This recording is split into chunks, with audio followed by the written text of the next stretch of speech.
Hello friends, मैं हूं आदर्श कुपावत। Start करते हैं आज का लेक्चर। आज का लेक्चर होने वाला है टोट के एक बहुत ही इंटरेस्टिंग टॉपिक के ऊपर, जो कि है वैकल्पिक संकट का सिद्धांत, यानी कि अल्टरनेटिव डेंजर का सिद्धांत। इस सिद्धांत को आज हम देखने वाले हैं। ये सिद्धांत क्या कहता है? यह सिद्धांत टोट के ही एक दूसरे सिद्धांत से जुड़ा हुआ है। वो सिद्धांत कौन सा है और वो सिद्धांत क्या कहता है, और इस सिद्धांत को हम एक इंटरेस्टिंग एग्जाम्पल के साथ और इसके एक फेमस केस लॉ के साथ समझने वाले हैं। टोट के हम बहुत ही सारे टॉपिक को अभी तक कवर कर चुके हैं, जो सारे आपको इस चैनल पे टोट की प्लेलिस्ट में आपको मिल जाएंगे। ये शायद तक लास्ट टॉपिक होगा टोट का। इसके बाद हम कोई दूसरा सब्जेक्ट चूज करने वाले हैं। तो आप कौन सा सब्जेक्ट पढ़ना चाहते हैं वो हमें कमेंट करके बताएं। और 1000 सब्सक्राइबर कंप्लीट होने पर मैं आपको इन सभी के अच्छे से हैंड रिटन नोट्स अवेलेबल कराना स्टार्ट कर दूंगा। तो जल्द से जल्द 1000 सब्सक्राइबर कंप्लीट करवाएं। Thank you. अब शुरू करते हैं आज का लेक्चर। आज का लेक्चर है वैकल्पिक संकट के सिद्धांत पर। वैकल्पिक संकट का जो सिद्धांत है वो सिद्धांत क्या कहता है? वैकल्पिक संकट का सिद्धांत ये कहता है कि जब प्रतिवादी के किसी उपेक्षापूर्ण कार्य से वादी गंभीर संकट में पड़ जाता है और उस गंभीर संकट से उबरने के लिए वह घबराहट के कारण या मानसिक अस्थिरता के कारण कोई अन्य मार्ग का चयन करता है और उस अन्य मार्ग के कारण भी उसे क्षतिकारित हो जाती है, तो ऐसी दिशा में जो है प्रतिवादी वादी की अंशदायी उपेक्षा का जो है बचाव नहीं ले सकता। अब यहाँ क्वेश्चन आया कि अंशदायी उपेक्षा क्या है। वैसे तो इस पे मैंने डिटेल वीडियो बना चुका हूँ, लेकिन वैकल्पिक संकट के सिद्धांत को समझने के लिए आपको पहले अंशदायी उपेक्षा का सिद्धांत समझना होगा। तो इसे मैं पहले ब्रीफ में आपको यहाँ बता देता हूँ। वैकल्पिक संकट का जो सिद्धांत है वो सिद्धांत अंशदायी असावधानी के सिद्धांत से जुड़ा हुआ है। अंशदायी असावधानी का सिद्धांत क्या कहता है? जब विधि सुधार नहीं आया था तो उससे पहले, विधि सुधार से पहले क्या होता था कि किसी व्यक्ति ने दूसरे व्यक्ति पर वाद दायर किया और बाद में न्यायालय को यह पता चलता है कि जिसको जो पहले व्यक्ति को जो हानि हुई है उस हानि में प्रतिवादी के साथ साथ वादी की भी थोड़ी बहुत गलती है। तो ऐसी स्थिति में न्यायालय क्या करता था कि इस वाद को ही खारिज कर देता था और खारिज कर कर ये बोलता था कि इसमें आपकी स्वयं की गलती है। परंतु विधि सुधार नियम आने के बाद, विधि सुधार के नियम के बाद अंशदायी असावधानी के सिद्धांत के अंदर ये आ गया कि ऐसी स्थिति जब कभी उत्पन्न होगी जहां वादी जो है प्रतिवादी पर किसी क्षति के लिए वाद दायर करता है, तो ऐसी स्थिति में अगर ऐसा न्यायालय को लगता है कि ऐसी स्थिति में वादी के साथ साथ प्रतिवादी दोनों की अपनी अपनी गलती है, यानी कि सामान्यतः क्या होता है, किसी नुकसान के अंदर एक व्यक्ति की गलती होती है, एक व्यक्ति की असावधानी होती है। जिस व्यक्ति की असावधानी होती है उसे दोषी मान लिया जाता है और उस पर वाद दायर करके उसे दोषी मान लिया जाता है और उसे कंपनसेशन देना पड़ता है। लेकिन कई स्थितियां ऐसी उत्पन्न भी हो जाती है जहां वादी और प्रतिवादी दोनों की थोड़ी थोड़ी गलती होती है।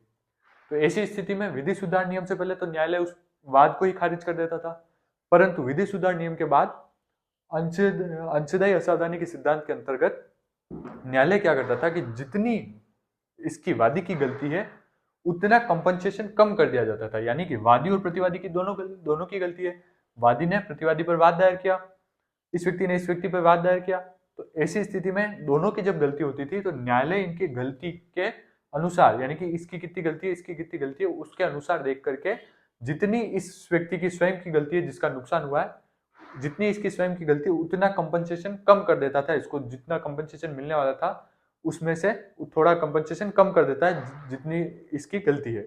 वो गलती के अनुसार की आधी गलती इसकी या थोड़ी कम है, या वो हर वाद के अनुसार अलग अलग होता था, परंतु पूर्ण रूप से वाद को खारिज नहीं किया जा सकता था, खारिज नहीं किया जाता था और गलती के अनुसार थोड़े कंपनसेशन को ऊपर नीचे कर दिया जाता था।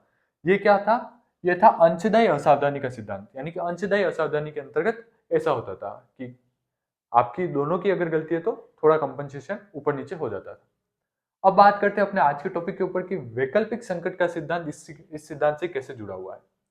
तो वैकल्पिक संकट का सिद्धांत क्या कहता है कि कभी अगर ऐसी स्थिति उत्पन्न हो जाती है जिसमें प्रतिवादी के किसी कारण के कारण वादी जो है किसी संकट में पड़ जाता है और उस गंभीर संकट से निकलने के लिए वो कोई मार्ग का चयन करता है, उस मार्ग के चयन के कारण उस वादी को और भी क्षतिकारित हो जाती है। तो ऐसी स्थिति में जो है प्रतिवादी इस सिद्धांत का, अंशदायी असावधानी के सिद्धांत का प्रयोग नहीं कर सकता, अंशदायी असावधानी के सिद्धांत का बचाव नहीं ले सकता। इसे हम एक इंटरेस्टिंग एग्जांपल से समझते हैं। मान लीजिए आप ये हैं और ये है आपका एक फ्रेंड।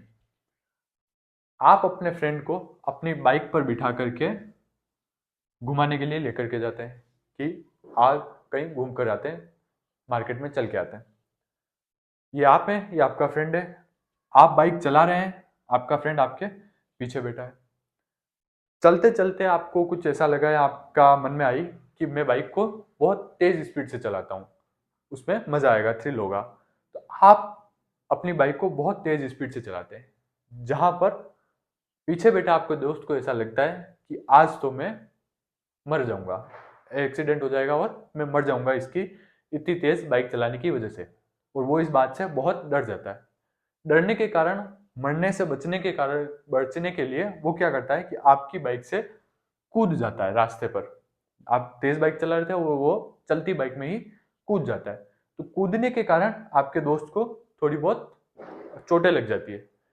और जब उसको चोटें लग जाती है तो वो अगर न्यायालय में जाता है और न्यायालय में जाकर के आपके ऊपर वाद दायर करता है कि इसके बाइक बहुत तेज चला रहा था और मुझे डर लगा जिसके कारण मैं इसे कूद गया और मुझे ये चोट है, इस चोटों के लिए मुझे इससे कंपनसेशन चाहिए। तो ऐसी स्थिति में न्यायालय में आप यहाँ पर ये अंशदायी असावधानी का जो है बचाव नहीं ले सकते। आप ऐसे नहीं कह सकते कि मैं बाइक चला रहा था तेज तो इसमें मेरी गलती थी, लेकिन ये क्यों कूदा, इसकी भी गलती थी, तो जितनी इसकी गलती थी उतना मैं कंपनसेशन नहीं दूंगा।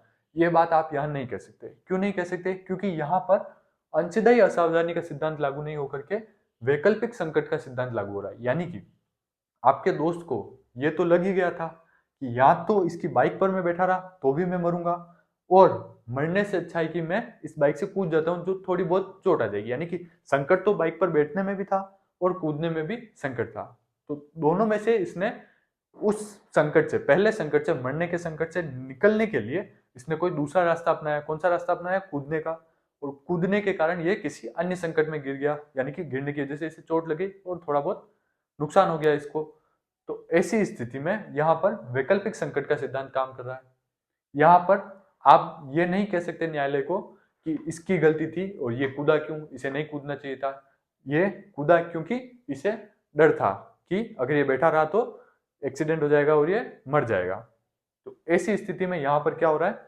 यहाँ पर अंशदायी असावधानी का सिद्धांत लागू नहीं होकर के वैकल्पिक संकट का सिद्धांत लागू हो रहा है।